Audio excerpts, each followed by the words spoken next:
Hello again, everyone. It's This Week in Agribusiness. Meteorologist Greg Solier. We're in for Max Armstrong. This is Farm Progress Dateline Drought.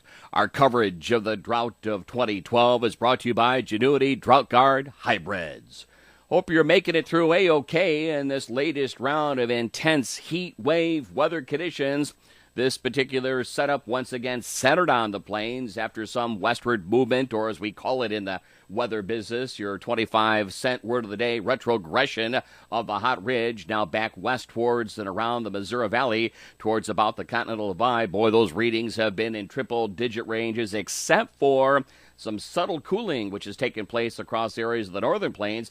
You know, those Canadian spring grain belts are doing okay, relatively fine with adequate moisture, timely heat. Some areas as you venture towards Winnipeg, get into the upper Red River Valley of the North, a little bit drier than you'd like to see, but there are signs of at least timely rains beginning to materialize there. But back to the heat. Boy, we're in that fair season. Try to do the best you can, tending to livestock, scouting out the back 40. Don't think there's any rain in the offing, by the way, for parts of the Central Plains and the far west and southwestern Corn Belt for maybe a couple of weeks. And triple-digit readings will be mighty intense over the next 3 to 5 days. Easily air temperatures from about 102 to 106 degrees most afternoons, locally higher. You throw a little bit of humidity in there, and those apparent temperatures and heat index values will likely be out of control. The eastern periphery of that hot ridge, by the way, moving back into the Corn Belt after some really multi-million-dollar saving rains, at least with late-planted varieties over parts of southern Wisconsin,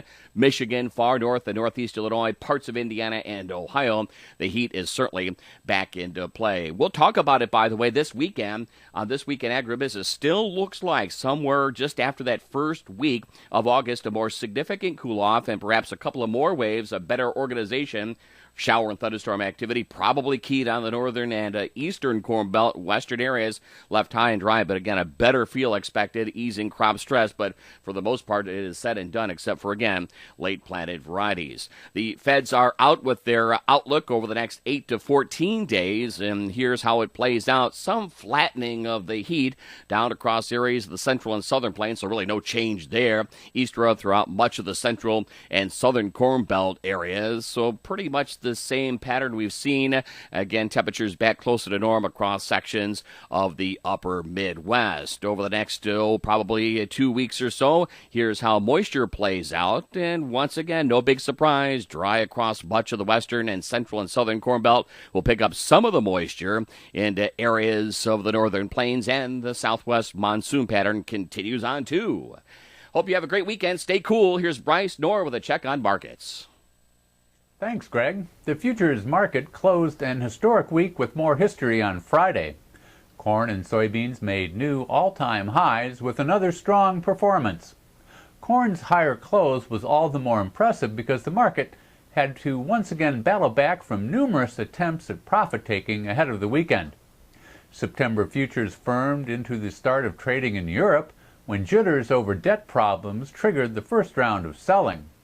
Prices bounced back as traders in the U.S. got to work, then set back ahead of the pit open in Chicago. Another rally fell apart into mid-morning until midday weather models turned drier for the first week of August, with heat expected to stick around as well. Fears that aflatoxin in this year's drought-ravaged crop could reduce supplies further were also in play today. September corn closed at $824.5, up 16.5, while December finished 17.25 higher at $795 3/4. Soybeans made their new all-time highs before European markets opened, with August trading to $1777 3/4. Prices eroded those gains until midday weather models came out and held yesterday's close before regaining some of their momentum to finish 23 3/4 higher at $1757.5. November futures, which reversed lower yesterday, was the winner today, erasing Thursday's bearish chart signal with a new contract high, gaining 34 to 1686.25. Wheat again was the follower today, but reversed earlier losses to close higher at all three exchanges. A sign of the time for today's markets, The volatility indexes for corn topped 50% today, while soybeans were almost as hot. With ratings for corn and soybeans likely to be lower again Monday, next week is shaping up for more volatile trading. Keep up with the drought situation across the country by visiting www.datelinedrought.com.